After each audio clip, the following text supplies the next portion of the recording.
All right, folks. So I'm going to talk about Future of the United States. This is a project that my organization did. It took us about nearly a full year, and we had around 10 people involved in the research for this project. And the goal was to try and understand what is going to shape the landscape for the United States over the next 10 years. So we explored many issues, as you can see up here. Everything from urbanization and what is happening with cities, to social trends, new business models, mobility, infrastructure. In essence, we took the US and we kind of ripped it apart. And the goal was to try and forecast what are going to be the driving issues that are going to change the US for everybody who lives here and people who may also do business here. So I've got kind of just a few statements that I'm going to make.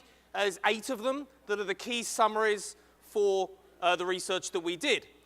First off, this is done by sort of ethnographic research, anthropological research. So we were on the ground talking to people, as well as meeting with physicists, futurists, economists, government leaders, mayors, people from people from companies like Cisco, Siemens, IBM, and so on. So this is not just sort of our content.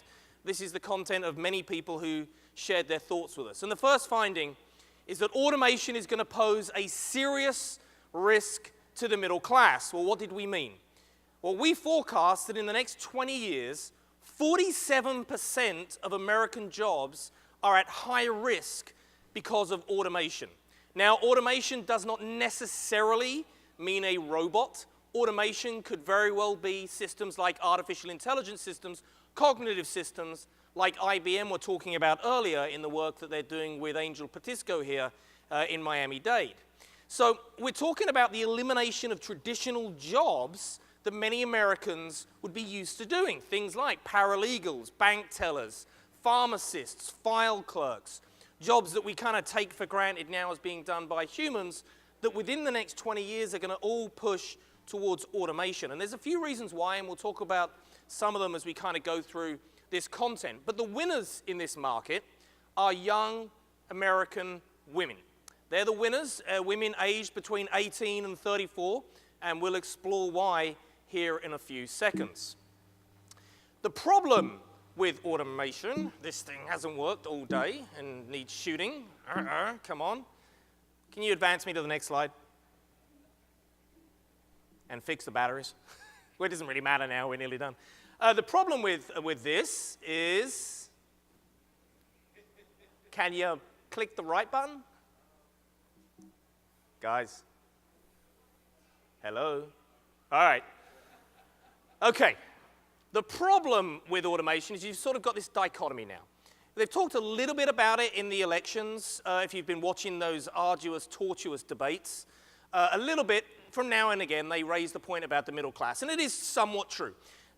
In 2015, we have 10% of the global middle class. By the time we get to 2030, that'll drop to 4%. Average medium household income is going to drop by nearly $5,000. So this is not a good sign. This is sort of the doom and gloom part of the talk that I'm going to give you. So automation is clearly having negative effect on average household income. There's not enough people making enough salaries in order to maintain the average medium household income in the United States. Then it's unfortunately having many other issues to do with things like student debt as well, which is strangling us, and it's not necessarily a very positive story. The good side of this is that we do have people that will benefit. So if you think about STEM education, the vast majority of people that are moving into STEM education tend to have been American males. Those are the guys that are kind of going out to do science, technology, engineering, or math-focused education, and that's fine. The issue with that, as we found in our research, is that the people who do that are the jobs that are most prone to automation. Because a lot of those engineering and math jobs, you don't require 10 engineers to build a Boeing aircraft anymore.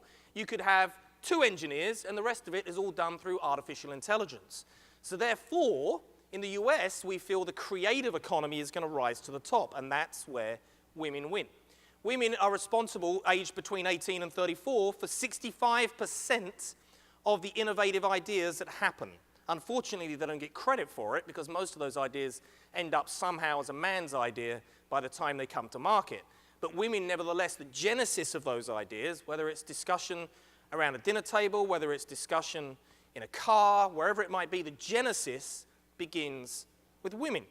So women who are aged between 18 and 34 and are in charge of the creative economy are going to be less prone to obsolescence because robots have a really hard time. AI has a really hard time creating things. The creative economy will involve women, and women will win.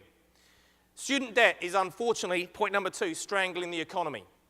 So we have around 2013 about $1.2 trillion in student debt. That number is going to rise to $2 trillion. Now, no matter where you are in the world, and this is a lesson for the countries of Latin America, I visit Brazil, I visit Mexico very frequently, Argentina. A lot of these countries are starting to adopt a US-based or a US-influenced education system. Well, there's a lesson to be learned here, probably not a good model to copy. The UK, my home country, believe it or not, I know I sound Australian, believe it or not, we have also done the same thing. But the negative repercussions of this, as we saw, is the lower household income, but also these people are not going to be able to afford jobs. When you have afford high-value goods and services. When you have millennials exiting the universities, laden with $100,000 of student debt, anywhere between $28,000 on average and $100,000 if you're in an advanced degree, you simply are not going to be thinking, oh, let me go buy a car. Oh, let me go put a down payment on a house. That is not your first choice. So because of that, we believe here in the US, you're going to see an increase in the different types of business models that we've seen with crowdsourcing, crowd sharing, basically not wanting to own goods and services anymore. It's just not top of mind for you. So consequently, if you are in the business of high-value products, you may want to take another look. The third statement. Well, we said when we originally did the research that the Supreme Court is about to dramatically change. Little do we know just how dramatically, because unfortunately, there we go. Unfortunately, of course, we had the passing of Justice Scalia just after we completed our research. So, of course, we've amended it, and the same situation still applies, given that the nomination has not been fulfilled. So if a Democratic administration gets in the next election, we will see a 6-3 majority in favor of Democrats. If the Republicans get in, it is a 2-7. Make no mistake, this is the most important election in the last 30, 40 years because of the balance that it could create within the highest court justice system that we have in the United States. We have policies that are on the docket around small businesses and growth and funding and investments in small businesses. We have the same things in respect to issues like same-sex marriage and, of course, huge issues coming up on the docket here soon with respect to the right of choice, pro or negative choice. So we have incredible decisions that are being made in the next administration, and of course all of this rests on the Supreme Court itself. Now I've lost my slides on the screen. Okay. Lucky it's the last thing of the day. I'll be, phew, this is done. Fourth, we're experiencing an American city renaissance. Well, what do I mean by that? We've talked about it a lot today. And I kind of like a lot of the discussion, but on the same point, I don't think it's been clear enough. Smart cities, what are they really? What is really a smart city? So a smart city is where you have the traditional types of services in a city: energy, mobility, technology, citizens, building, infrastructure. There's 8 of them by our measure. And in order to be smart, you must have 5 of those 8 criteria, one of which you must have, which is infrastructure. And for a city to qualify as smart by our criteria, and we are the world's leader when it comes to research in this space, you must have 70% of your planned budget spent where you said you were going to spend it. Right? So if you tell me you're going to spend $100 million on transit projects, in order to achieve being smart, you must spend at least $70 million. Now, really, frankly, too many cities are saying that they're smart, way too many. You've even seen maybe a couple of them here today, because they do not meet that criteria. What they're doing is saying, we're smart because we have smart Wi-Fi. We are smart because we put waste recycling, or we decided to put smart parking in. That does not constitute smart. That means that you did a project, and an interesting project, but it's still just a project. Now, the US is responsible, going to be about 86.7% populated. We've got 75% of the GDP coming out of the top 100 cities. And unfortunately, here domestically, we kind of suck federally at growing these cities. Here's what we did. And I say we because I do live here and I consider myself an American. We decided in our Smart Cities funding to put $160 million in a pot and say, woohoo, look at us. This is the US Smart Cities Initiative. By contrast, I work for India. Prime Minister Modi in India, do you know how much he put in? $2.2 billion. $2.2 billion. We put $160 million. Where's our money been going? Nobody knows. It's for whoever files a piece of paper that says, hey, I'd like some of that $160 million. Sure, no problem. Here's $1 million. Go build a new type of grass. It is really crazy. And I'm not kidding. They're not smart projects. These projects, a lot of them are dumb. There's no reason why they should be being done. So, you know, we face a actual real problem here in moving ourselves to smart. And similarly, in Latin America, there has been virtually no focus. It is city to city. I go to Rio de Janeiro. I've helped them very recently with our friends at Cisco. And again, it's smart projects around the city. Sao Paulo, exactly the same, smart projects. Mexico City, making some movements, but again, they don't even understand Wi-Fi connectivity around the city at a very, very basic human need. Perhaps Guadalajara is the best example. Maybe Medellin is a very good example of a city that's making progress. But other than that, very, very, very patchy in Latin America. We need to focus on this much more. Actually, what true smart means. San Francisco, if you want to think about it, is one of the cities that most people consider to be super smart. I consider them to be average smart. Why? Because they achieve smart through the aggregation of a number of projects. So as you can see here, everything from recycling to building green technology to Wi-Fi connectivity to charging stations, some aggregate equals we're smart. That's one way to go. Boston, they decided to go the other direction, which is to say, let's put an operating system on top of the city, and then let's make all of these departments funnel into that operating system. In this model, you've got a project here, a project here, a project here, and a project here, and none of them are connected. So they don't talk to each other. So recycling doesn't work very well with waste, actually, even though they're in the same division. So how in the world do you expect lighting to work with security, which it very well should do, or lighting to work with mobility or ITS solutions? Because it should do, and it doesn't. So instead, smart cities are the cities that can change by putting a ubiquitous fabric on top of the city and then allowing those departments to interconnect with each other, interoperate with each other, and actually be intelligent with data decisions that they're making. Okay, the next one. So we've talked a lot. I mean, a few people today have talked about things like the Internet of Things or Internet of Everything. Let's talk about it in the context of just how important this is. With greater connectivity comes greater risk. I know this slide is awful. I know these slides are bad, but we're a research and consulting company. I'm not going to put a pretty picture on here and, just show you something that's meaningless. This has got a lot of data, and if you want these slides, I'm going to put my email up at the end, and you're welcome to get them. Just email me. So let me put into context what the Internet of Things is for people that actually really, I don't think, understand it fully. So first off, the Internet of Things is enabled by Internet Protocol version 6.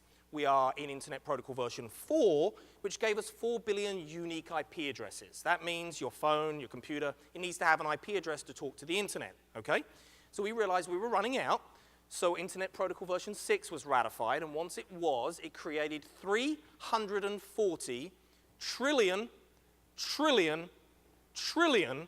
unique IP addresses. Now, to put that in context, because that's a big number to swallow, that is enough unique IP addresses to assign 100 of them to every single atom on the surface of the Earth. Okay? So, this carpet, every strand, I could assign 100 IP addresses to. Every fabric in my jacket here, in my wallet, in my belt, every hair on my daughter's head, which I can guarantee you will be. She's 5, but once she gets a little older, she's going to be, you bet your ass, she's going to have a network IP address in her. I guarantee you, this is what we mean by the Internet of Things. It is the Internet of everything around us. And if you contrast that, add to that, the proliferation of 5G, which will be here by 2025, where quite literally today a movie, just to put it in basic terms, you're downloading it, it might take you 20 minutes, it'll take you 3 seconds. You have an unbelievable amount of data flowing all over the internet, all around us. Much of it by choice, much of it not by choice. Sensors also dropping dramatically. The average price of a sensor is currently now about 60 cents. It's going to drop by an average CAGR of around 5%. It'll probably take us down close to the 20-cent mark. Everything will be sensed. So then you've got this thing called the sensorization of things. So it's really us, we in the US, are going to be surrounded by constant flow of information, the likes of which you have absolutely no way of understanding today. I will go sit on my couch. I'll buy a new couch from somewhere. Let's say it's this one. I'm a bit tired. I'll take a rest.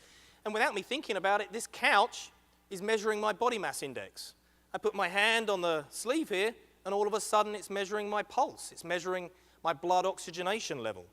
I go to grip my cell phone, and every time I do, it takes in those same measurements. It's taking and constantly monitoring me. Every step that I take in my shoes is telling me, so I don't need a wearable. I don't need a silly Apple Watch to tell me how many steps I'm taking. I certainly don't need a Fitbit, so it'll eradicate most of those industries almost immediately.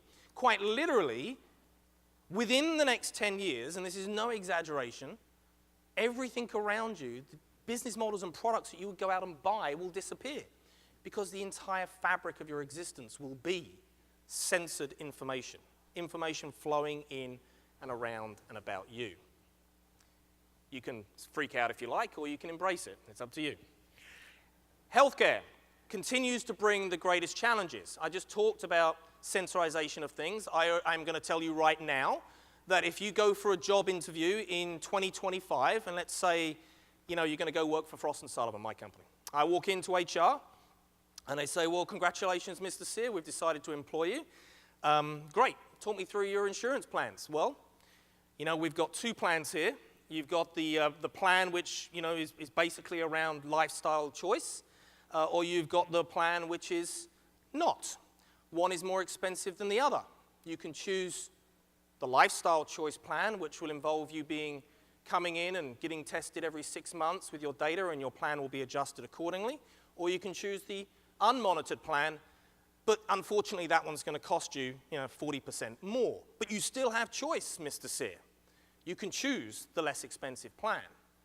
But the more expensive plan will involve me literally being chipped. Now already Aetna, Cigna, Humana, most of the big life insurance companies are already in Capitol Hill, already predicting this, and the reasons are very clear why. We have an incredibly big problem. Around 70% of every dollar is spent on treatment. That needs to shift completely in reverse and be shifted to predictive and diagnostic medicine within the next couple of years, or our healthcare system will destroy the economy. It's going to grow to around $10.2 trillion by 2040. We've already seen the cost of diabetes now going to exceed $380 billion within the next 8 years.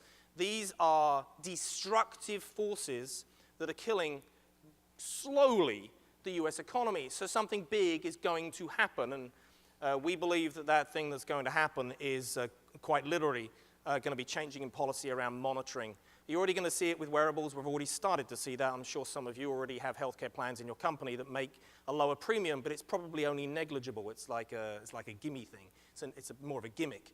This is about wholesale change of the system, of the like that if you saw Bebop earlier speak about with transportation, this is the same thing, but with respect to healthcare. Hispanics are changing and shifting the electorate. Now, this has been something that has been quite obvious, but when 1 in 3 of the US population will be Hispanics, you very clearly get to understand that this is not just a small issue. One of the common myths that we dispelled in this study, and I'll be honest with you, I came into the study, I live in Texas, I came into the study believing this to be true, that when you are Hispanic, you are more likely to vote as a Democrat. And I believe that to be true. But unfortunately, or unfortunately, whichever way you view it, as you go through your period of being acclimated into the US, it is 5 years. The magic number is 5 years to when somehow magically your vote becomes Republican. And I found that to be really quite interesting.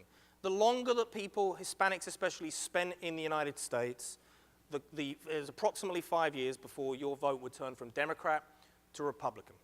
The other interesting statistics that we found was that 78% of Hispanics that came from somewhere in Latin America and moved to the United States still send money back to their home countries, which means that the United States link clearly to Latin America is enormous, but more importantly, the electorate is still being shaped and modified by touches that are coming from Latin America.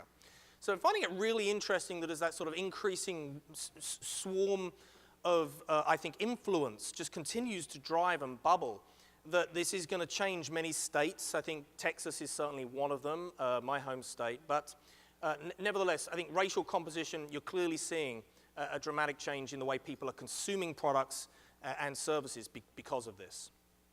Okay, a couple more. The government is going to continue to expand. Not necessarily a good thing, depending on the way that you look at it. Don't worry about this slide. Let me summarize what it basically says for you very simply. Whilst the government will continue to expand clearly, so first off, China, yes, will be more influential in terms of the amount of money, but per capita, not even close. The Chinese average per capita income will be around $38,000 per head. The United States is around $78,000 per head. So basically, yeah, they've got a lot more people, so therefore the overall GDP is higher than the United States, but that doesn't mean that it's more influential. It's certainly not at all. Fortunately for us in the US, we've already seen that we have immunity to many issues. We were 25% of the world's wealth, accumulated wealth today.